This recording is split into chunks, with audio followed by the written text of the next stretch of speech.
CM Pushkar Singh Dhami का टिहरी दौरा। श्री कांगड़ा नागराज मंदिर के मूर्ति स्थापना कार्यक्रम में पहुंचे सीएम, पूजा अर्चना कर लिया आशीर्वाद। सीएम धामी की बड़ी घोषणा, महाराणा प्रताप स्पोर्ट्स कॉलेज में खेल की स्नातक कक्षाएं होंगी शुरू।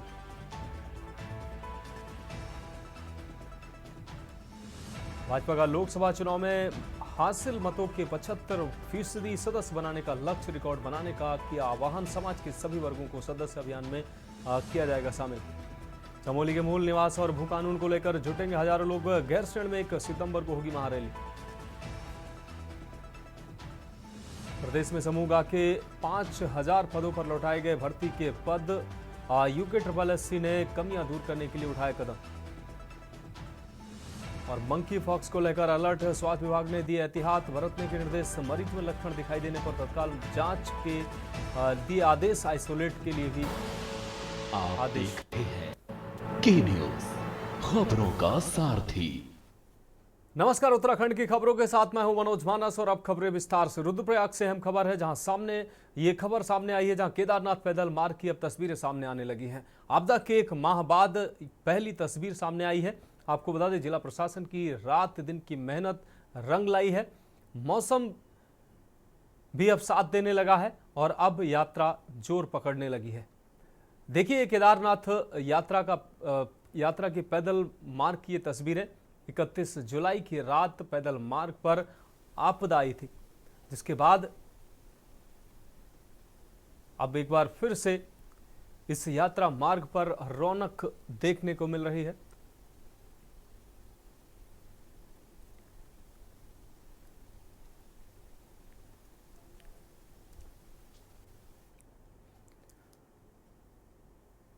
अब रुक करते हैं अगली अहम खबर का। उत्तराखंड में क्राइम का ग्राफ लगातार बढ़ रहा है। प्रदेश में रोजाना अपराध के नए मामले सामने आ रहे हैं। एनसीआरबी की रिपोर्ट के मुताबिक दुष्कर्म के मामलों में उत्तराखंड 9 पहाड़ी राज्यों में टॉप पर है। वर्ष 2022 में प्रदेश में महिला अपराध का ग्राफ 2021 के मुकाबले 26% ऊपर पहुंच गया है। एनसीआरबी के अनुसार साल 2021 में महिला अपराध के 3431 मामले सामने आए थे, जबकि वर्ष 2022 में यह संख्या बढ़कर 4337 तक पहुंच गई है। वहीं मौजूदा समय में तो ये सभी आंकड़े टूटते दिखाई दे रहे हैं। वहीं हाल ही में राज्य में कई ऐसी घटनाएं सामने आई हैं जिसने कानून व्यवस्था पर गंभीर सवाल खड़े किए हैं। इसके तहत रुद्रपुर में एक नर्स की रेप के बाद हत्या, देहरादून के ISBT में नाबालिग के साथ गैंगरेप, इसके अलावा रुद्रपुर के मदरसे में मासूम बच्चियों के साथ यौन शोषण के साथ ही कई अन्य घटनाएं हाल फिलहाल में सामने आई हैं, जिस पर राजनीति खूब गर्मा गई है। ये रिपोर्ट देखिए।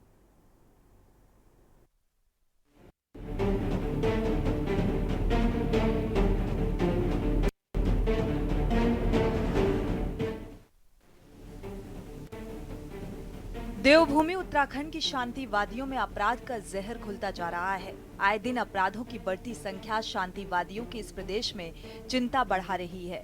आलम यह है कि बढ़ते महिला अपराधों को देखते हुए राज्य के DGP को 5 सदस्यीय कमेटी का गठन करना पड़ा है और ये कमेटी महिलाओं के विरुद्ध होने वाले अपराधों से जुड़े विभिन्न बिंदुओं पर विचार करते हुए एक रूपरेखा तैयार करेगी। बता दें कि एनसीआरबी की रिपोर्ट के मुताबिक महिला अपराधों के मामले में उत्तराखंड 9 पहाड़ी राज्यों में टॉप पर है।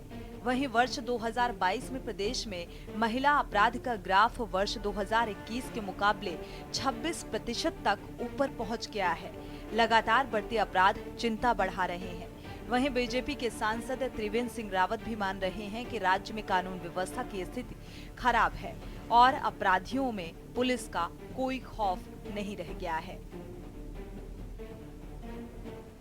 अपराध बढ़ रहे हैं, मुझे खुलकर स्वीकार करने में कोई आपत्ति नहीं। पुलिस को पुलिस का काम करना चाहिए। मैं कहता हूं पुलिस सरकार की भी होती है और नहीं भी होती है। एक्शन तो हुए हैं, कहीं पर कोई अपराध है, मैं समझता हूं कि अपराधी पकड़ में आ रहे हैं, इसमें कोई शक नहीं। लेकिन जो खौफ होना चाहिए गुंडे बदमाशों के ऊपर, क्योंकि पड़ोसी राज्य में दबंगई से कुचला जा रहा है, गुंडा तत्वों को, असामाजिक तत्वों को वहाँ पर दबंगई से कुचला जा रहा है। वो इधर शेल्टर कर रहे हैं, लेकिन चोर चोरी से जाए, बोलते हैं ना, क्या बोलते हैं, चोर सीने जोर से ना जाए। देखिए, महिला अपराधों की बात तो ये है कि लगातार मातृशक्ति सड़क पर आंदोलन कर रही है, बेटियों की सुरक्षा की गुहार लगा रही है। अंकिता भंडारी प्रकरण में अभी तक बेटी का जो आरोपी है, वीआईपी कौन है, उसका जवाब नहीं मिला। पुलिस और मंत्री जो है कमरे को वीआईपी बता रहे हैं। पिछले ही महीने हरिद्वार में एक 13 वर्षीय नाबालिग बेटी के साथ सामूहिक गैंगरेप के बाद हत्या हो जाती है। उधम नगर में एक नर्स की सामूहिक बलात्कार के बाद हत्या हो जाती है। राजधानी देहरादून में आईएसबीटी में देखिए सरेआम एक बेटी के साथ 5 लोग दुराचार करते हैं। बगल में पुलिस चौकी है, 24 घंटे वहां आवाजाही है, तो बेटियां कहां सुरक्षित हैं। और एनसीआरबी की रिपोर्ट कह रही कि 9 हिमालयी राज्यों में महिला अपराधों में उत्तराखंड नंबर 1 पे है। तो बेटियों की सुरक्षा की तो चिंता सरकार को है ही नहीं है। केवल बयानबाजियां हो रही हैं, मातृशक्ति आंदोलन कर रही है, लेकिन सरकार के कान पे जूं नहीं रेंग रही है। बेटी पढ़ाओ और बेटी बचाओ की बात करने वाले लोग बेटियों को सुरक्षा नहीं दे पा रहे हैं। आज बेटियां घर से निकलने में भी डर रही हैं। आखिर बेटियों की सुरक्षा की जिम्मेदारी है किसकी, ये बड़ा सवाल है। देखिए, एक तरफ तो भारतीय जनता पार्टी धाकड़ धामी की सरकार महिलाओं की बात करती है, बेटियों की बात करती है, और दूसरी तरफ आप देख रहे हैं कि शायद ही कोई हफ्ता या कोई महीना बचा हो जिसमें किसी महिला का उत्पीड़न ना हो, महिला के साथ कोई दुराचार ना हो। इस तरह की घटनाएं लगातार देवभूमि में बढ़ना एक तरीके से ये समाज के लिए बहुत ज़्यादा एक चिंतनीय विषय है। और ये हम सभी के लिए जो ये बहुत ही शांत प्रिय राज्य रहा है, और इस प्रकार से इनका अपराधों का बढ़ना और विशेष रूप से महिलाओं के प्रति बढ़ना एक तरीके से दिखाता है कि अब ये समाज जो हमारा है ये बदल चुका है। और हम जितनी जल्दी चेतना हमारी जागृत होगी, जितना ज्यादा हम संवेदनशील होंगे इन मुद्दों पे, तभी जाके ये ऐसे मामले रुक सकते हैं। और निश्चित रूप से सरकार का बिल्कुल फेलियर है। लगता है सरकार का है, पुलिस का डर अपराधियों में नहीं रहा है। आपको बता दें कि राज्य में अंकिता भंडारी समेत कई महिला अपराध राष्ट्रीय स्तर तक चर्चा का विषय बने। राज्य में बढ़ते अपराध को लेकर सियासत भी गर्मा गई।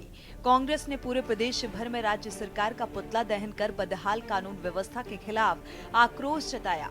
इस बीच महिला कांग्रेसियों ने रुद्रपुर में एसएसपी कार्यालय का घेराव किया। आरोप है कि पुलिस प्रशासन ने प्रदर्शनकारियों के साथ बर्बरतापूर्ण व्यवहार किया, जिसके बाद कांग्रेस ने दोषी पुलिसकर्मियों के खिलाफ कार्रवाई की मांग की है। और इसके साथ ही कांग्रेस प्रतिनिधिमंडल ने मुख्यमंत्री से मुलाकात कर राज्य की कानून व्यवस्था में सुधार की मांग की है। देखिए, बहुत सारे बिंदु थे मुख्यमंत्री जी से मुलाकात करने के। उसमें मुख्यतः बढ़ते हुए महिला अपराध तो हैं ही हैं, वहीं दलितों और अल्पसंख्यकों के साथ जो एक दुर्भावना से कार्रवाई की जा रही है, वो भी एक बड़ा मुद्दा था।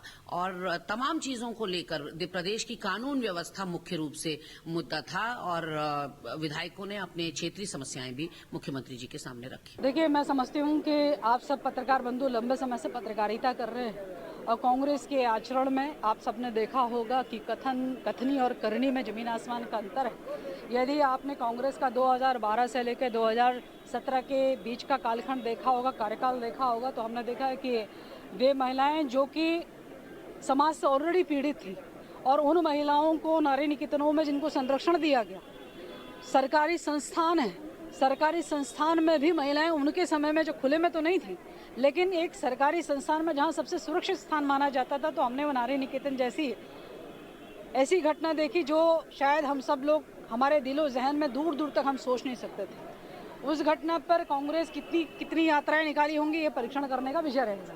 तो इसलिए मुझे लगता है केवल राजनीति करने के दृष्टिकोण से ये सब बातें हैं, इसमें सब बातें मिथ्या हैं। भारतीय जनता पार्टी की सरकार में महिला अपराधों पर 0 टॉलरेंस की नीति के साथ काम किया जा रहा है। ये राष्ट्रवादी रीजनल पार्टी का सचिवालय कूच है। 2 दृष्टि से ये महत्वपूर्ण है। एक तो जिस तरीके से महिलाओं के खिलाफ अपराध बढ़ रहे हैं, न सिर्फ राजनीतिक दल बल्कि उनके पार्टी के कार्यकर्ता और आम वोटर भी महिलाओं के खिलाफ अपराधों को राजनीतिक और धार्मिक चश्मे से देखने लग गए। यहाँ पे कोलकाता में कोई रेप मर्डर हो जाए तो जनता सड़कों पे आ जा रही है, और जब अंकिता भंडारी का मर्डर हो जाए तो सब वो लोग गायब हो जा रहे हैं। वो लोग जबकि आईएसबीटी में किसी महिला के साथ रेप हो जाता है तो क्योंकि वो एक मोमडन दूसरे धर्म की कोई लेडी है तो उसके खिलाफ कोई कुछ नहीं बोल रहे। तो बड़ा सवाल यह है कि जब तक महिलाओं के खिलाफ अपराध और अन्य अपराधों को राजनीतिक और धार्मिक दृष्टिकोण से देखा जाना बंद नहीं होगा, तब तक ये अपराध नहीं रुकने वाले।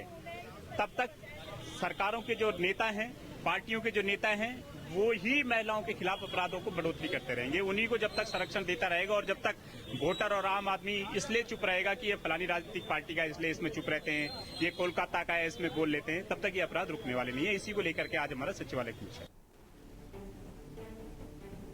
कुल मिलाकर राज्य में अपराध का ग्राफ बढ़ना चिंता की बात है।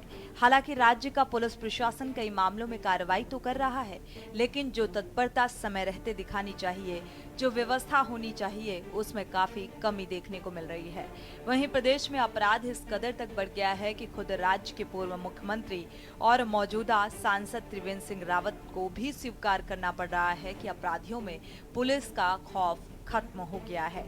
Uttarakhand desk report.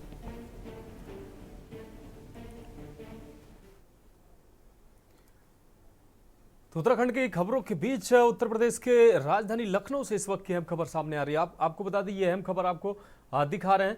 और प्रशासन की कड़ी निगरानी के बीच पत्रकारों के चुनाव पर सचिवालय प्रशासन की कड़ी नजर है। लखनऊ से इस वक्त की अहम खबर, शासन ने कड़ी सुरक्षा के निर्देश जारी किए हैं। इस वक्त की अहम खबर आपको लखनऊ से दिखा रहे हैं। तिलक हॉल के आसपास बैनर पोस्टर नहीं लगा सकेंगे पत्रकार प्रत्याशी। सचिवालय प्रशासन के प्रमुख सचिव ने आदेश दिए हैं। शासन ने कड़ी सुरक्षा के निर्देश जारी किए हैं। इस वक्त की बड़ी और अहम खबर लखनऊ से आपको दिखाने, तिलक हॉल के आसपास बैनर पोस्टर नहीं लगा सकेंगे पत्रकार। सचिवालय प्रशासन के प्रमुख सचिव ने आदेश दिए हैं। तो पोस्टर बैनर लगे हैं, उन्हें तत्काल हटा दिया जाए। प्रमुख सचिव ने यह बात कही। और हमारे सलाहकार संपादक के वक्त सर हमारे साथ इस खबर पर ज्यादा जानकारी के लिए हमारे साथ जुड़ गए हैं। के वक्त सर, शासन ने कड़ी सुरक्षा निर्देश जारी किए हैं। पत्रकारों के जो चुनाव को लेकर तमाम तैयारियां प्रशासन ने की हैं। सर देखिए कि ये पत्रकारों का जो चुनाव है ये कई वर्षों बाद हो रहा है जी। असल में हालांकि पत्रकारों का चुनाव दो वार्षिक होता है। पत्रकार एक बार जब चुन लिया था 2 वर्ष तक रहता है और स्वतः चुनाव घोषणा हो जाती है। लेकिन कुछ ऐसा हुआ कि 3.5 साल 4 साल का अधिक समय हो गया है, घोषणा नहीं हो पाएगी। तो बड़े विरोध के बाद घोषणा हुई पत्रकारों की और उसके लिए चुनाव आयोग का भी गठन हुआ, पत्रकारों ने गठन कर लिया। लेकिन स्थिति यह है कि कल भीड़ भाड़ काफी होने की उम्मीद है, कई वर्षों बाद चुनाव हो रहा है, तो सचिवालय प्रशासन भी इसमें सतर्क हो गया है। तिलक हाल में पहले प्रसूम में चुनाव हुआ करता, भी इस बार चूंकि काफी पत्रकारों की संख्या बढ़ गई है, पहले 600-700 होते थे, अब 1000 के करीब 900 के करीब लोग पहुंच गए हैं। सचिवालय प्रशासन सतर्क हो गया है और उन्होंने कड़ी व्यवस्था सचिवालय प्रशासन के सुरक्षा अधिकारियों ने कर दी है। साथ ही साथ सचिवालय प्रशासन के प्रमुख सचिव के नवीन नायक ने आदेश दिया सुरक्षा कर्मियों की, जो भी पोस्टर बैनर जो भी लगा उसका तत्काल हटा दिया ताकि कोई अव्यवस्था न पैदा हो। और कल 10 बजे से चुनाव प्रारंभ होगा, उसके लिए सुरक्षा कर्मियों की तैनाती अभी से कर दी गई है और कल से एक चुनाव होगा। और ये सचिवालय प्रशासन ने सुरक्षा में भी निर्देश दिया किसी तरह की कोई बाधा न उत्पन्न हो, इसके लिए वो सतर्क रहे। निश्चित रूप से सर, इस तमाम जानकारी के लिए आपका बहुत शुक्रिया। तो आपको बता दें, लखनऊ में पत्रकारों के चुनाव पर सचिवालय प्रशासन की कड़ी नजर है। शासन ने कड़ी सुरक्षा के निर्देश जारी किए। इस वक्त की अहम खबर लखनऊ से आपको दिखा रहे हैं। तिलक हॉल के आसपास बैनर पोस्टर नहीं लगा सकेंगे पत्रकार प्रत्याशी। सचिवालय प्रशासन के प्रमुख सचिव ने आदेश दिए हैं। इस वक्त की अहम खबर आपको लखनऊ से दिखा रहे हैं। शासन ने कड़ी सुरक्षा के निर्देश जारी किए।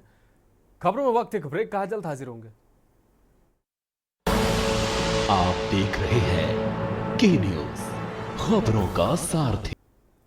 ब्रेक के बाद एक बार फिर से उत्तराखंड की खबरों में आपका स्वागत। हम रुक करेंगे अगली खबर का। जीएसवीएन के पूर्व उपाध्यक्ष और जनसंघ मोर्चा के अध्यक्ष रघुनाथ सिंह नेगी ने विधानसभा अध्यक्ष रितु खंडूरी और निर्दलीय विधायक उमेश कुमार पर तीखा हमला बोला है। विकासनगर में आयोजित एक पत्रकार वार्ता के दौरान मीडिया को संबोधित करते हुए मोर्चा अध्यक्ष रघुनाथ नेगी ने कहा कि खानपुर से निर्दलीय विधायक उमेश कुमार ने हाल ही में विधानसभा सत्र के दौरान बिना दस्तावेजों की सदन में सरकार के तख्ता पलट को लेकर बयानबाजी की है। साथ ही एक मोटी डील की बात भी कही है।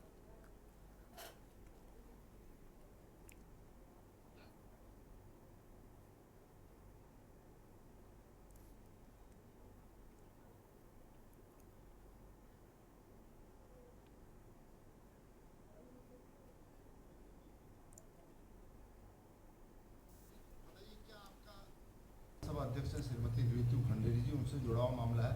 दरअसल उनके समक्ष मई 2022 में निर्दलीय विधायक खानपुर से उनके खिलाफ एक याचिका दायर की थी। ये रुड़की के निवासी हैं रविंद्र पनियाला जी। तो उन्होंने कहा था कि इन्होंने राजनीतिक दल की सदस्यता ले ली है और उसको लेकर के इन्होंने दल बदल कानून के तहत इनको एक जो याचिका दायर की थी, आज 2 साल से ज़्यादा हो गए, उस पर कोई कार्रवाई करना तो दूर, जो उनके मातहत अधिकारी उस पर बोलने तक को तैयार नहीं।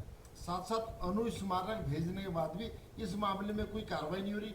हमारा इसमें कहना है कि जो रहम दिली है, जो दरिया दिली है उक्त विधायक के प्रति, जिनको सदन में खुली छूट दी गई, इतना अधिक समय दिया गया, जबकि विपक्ष को पर्याप्त समय न दे करके एक गरिमा भी खंडित हुई है। हमारा कहना है कि ये जो दरिया दिली है, ये जो इको फ्रेंडली मैच हो रहा है, निश्चित तौर पे इस प्रदेश को गर्त में धकेलने का काम किया जा रहा है।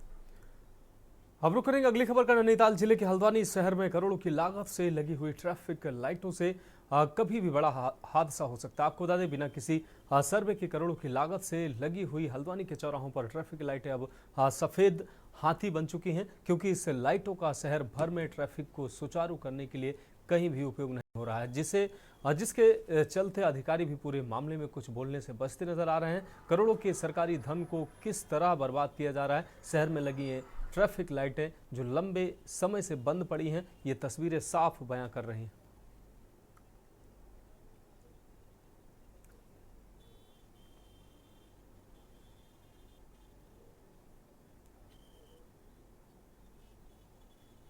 ये ट्रैफिक के लिए मेरे द्वारा एक व्हाट्सएप नंबर जारी किया गया है। किसी भी अधिकारी को या किसी भी व्यक्ति को अगर किसी कहीं जगह पर पार्किंग जगह पर उसका फोटो खींच के और उसका करंट लोकेशन शेयर करके व्हाट्सएप नंबर पे उसको शेयर कर देंगे तो उसका हमारे द्वारा चालान कर दिया जाएगा। छोटे से चौराहे में स्ट्रीट लाइट की पहले जरूरत ही नहीं थी, इतना ज़्यादा खर्चा करके स्ट्रीट लाइटें लगाई गई, जाम में स्थिति हुई, उसके बाद इनको हटानी पड़ी, उसके बाद इनको पूरा हटाना चाहिए था, इसकी मरम्मत करनी चाहिए थी। आज स्थिति ये हो रही है कि ये किसी के ऊपर भी गिर सकती है, जान माल का इसका खतरा है। नगर निगम इसकी देखभाल करे। वैसे पैसा भी मिसयूज हुआ है, इतने चौड़ी रोडें हैं नहीं यहाँ पर जो ये स्ट्रीट लाइट लगाने जाए। इसकी व्यवस्था या तो सुचारू रूप से करी जाए या इसको भी हटा दिया जाए। हादसा हो सकता है, सरकार के पैसों का सब मिसयूज हो रहा है और प्रशासन जागा हुआ नहीं है, खाली अतिक्रम में लगा पड़ा हुआ है। करोड़ों रुपए प्रशासन का इसमें खर्च हुआ है और ये कभी भी किसी के ऊपर एक हादसा हो सकता है बहुत बड़ा, और जिसमें जहाँ ये प्रशासन की बहुत बड़ी लापरवाही है, जो कि इसको सही करने के लिए कोई भी विभाग इसको देखने नहीं आता। ये देख नहीं रहा, मैं तो खुद यहाँ से घबरा के जाता हूँ। ये कभी भी किसी के सर पे गिर जाए, किसी की गाड़ी पे गिर जाए, नुकसान किसका है? पब्लिक का नुकसान है, और क्या है? ये सरकार देखती तो है नहीं ये चीज़ें तो रोड है कितनी गंदी है, इनमें सफाई करानी चाहिए। रोड है बना तो रहे हैं, लेकिन सफाई कहाँ है? सफाई तो होनी चाहिए लोगों को। नमस्कार, मैं दीपक अधिकारी, आप देख रहे हैं के न्यूज़। इस टाइम पर हम हल्द्वानी में ट्रैफिक नियंत्रण के लिए जो रेड लाइटें लगी थी, आज उनकी क्या स्थिति है आप स्वयं देख सकते हैं। किस तरह से रेड लाइट लगी हुई है और कभी भी ये किसी के भी सर में गिर सकती है और एक बड़े हादसे को यह न्योता दे रही है। क्या प्रशासन एक बड़े हादसे को की फिराक में है? क्या जब बड़ा हादसा होगा उसी के बाद प्रशासन जागेगा? आखिरकार कौन है इन सबका जिम्मेदार? क्योंकि जिस प्रकार से हल्द्वानी शहर में ट्रैफिक नियंत्रण को लेकर जो ट्रैफिक लाइटें लगा दी गई थी, करोड़ों की लागत से ये ट्रैफिक लाइट लगी, उस टाइम पे सर्वे भी हुआ। आखिरकार सर्वे किस तरीके से हुआ? जब इस विषय में अधिकारियों से बात की गई तो अधिकारी कहीं ना कहीं इन सब से बचते हुए नजर आए। आखिरकार कौन है इन सबका जिम्मेदार? किसने लगाया सरकार को करोड़ों राजस्व का नुकसान? आखिरकार जो लोग हैं वो कहीं ना कहीं डर के साए में क्यों जी रहे हैं? अगर रोडों में निकल रहे उनको यही भय बने रहता है कि कभी भी जो रोडों में लगी जो रेड लाइट है वो कभी भी किसी के सर में गिर सकती है। जब इसमें अधिकारियों से बात की गई तो अधिकारियों का साफ तौर पर यही कहना है कि उस टाइम के रूल के हिसाब से वो लगाई गई थी। क्या उस टाइम पे ठीक तरीके से सर्वे नहीं किया गया था? आखिरकार आज अधिकारी क्यों बचते हुए नजर आ रहे हैं? क्या क्यों लगाया गया प्रशासन को करोड़ों के राजस्व का चूना? कौन है इन सबका जिम्मेदार? दीपक अधिकारी, के न्यूज़ के लिए हल्द्वानी। बढ़ेंगे अगली खबर की ओर। मानसून की बारिश देर तक अपना असर दिखा रही है, जिसका असर अब ऋषिकेश की विश्व प्रसिद्ध रिवर राफ्टिंग पर भी साफ नजर आ रही है। राफ्टिंग के शौकीनों को अभी इंतजार करना पड़ेगा। ऋषिकेश में रिवर राफ्टिंग के शौकीन विश्व भर के पर्यटक हैं जो लहरों पर रोमांच की सवारी करने के लिए ऋषिकेश पहुंचते हैं। लेकिन इस बार राफ्टिंग के दीवानों को थोड़ा इंतजार करना होगा। 1 सितंबर से शुरू होने वाले इस सीजन पर गंगा के बढ़े हुए जलस्तर ने ब्रेक लगा दिया है।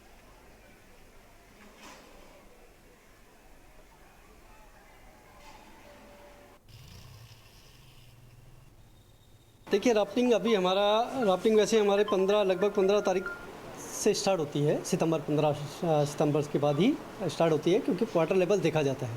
पर्यटक जब आती है, पर्यटक यहाँ पे सर्वे करती है और रेकी करती है। रेकी करने के बाद ही राफ्टिंग का शुरुआत होती है। वैसे राफ्टिंग का तो यहाँ पे सभी लोगों को बेसब्री से इंतजार है। अभी देखो सभी लोग यहाँ पे, बहुत सारी कॉलें हमें आती हैं बाहर से, टूरिस्ट की जो भी क्लाइंट हैं हमारे, उनकी कॉलें आती रहती हैं। लेकिन 15 तक लगभग 15 तक ये राफ्टिंग हमारी स्टार्ट हो जाएगी। जी वैसे तो राफ्टिंग का हम सभी को बेसब्री से इंतज़ार है, और लेकिन जो ये सारी चीज़ें डिपेंड करती है वाटर लेवल पे। तो पानी का जल स्तर जो होता है वो टेक्निकल कमेटी सर्वे करती है, इंस्पेक्शन करती है, उसके बाद डिसीजन होता है। तो होपफुली 10 से 15 सितंबर के आसपास राफ्टिंग स्टार्ट हो जाएगा। तो इस बार क्या रहेगा नए सीजन की शुरुआत में जो बाहर से आने वाले लोग हैं उनके लिए क्या विशेष रहेगा? जी बिल्कुल, आपको पहले की तरह ही रोमांच और एंटरटेन किया जाएगा, और सारी जो रूल रेगुलेशन को ध्यान में रखते हुए आपको बेहतरीन राफ्टिंग कराई जाएगी ऋषिकेश में।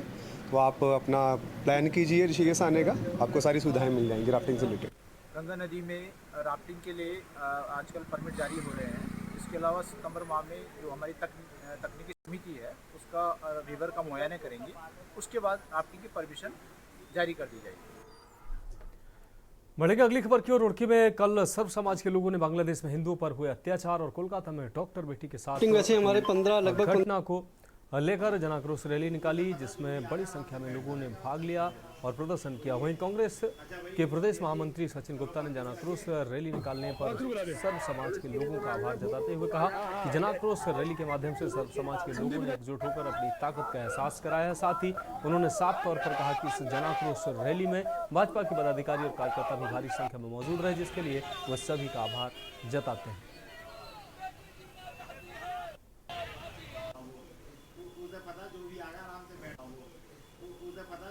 के लिए हर्ष और उल्लास का वो है कि आज सब एकजुट होकर और जन आक्रोश रैली के अंदर निकले।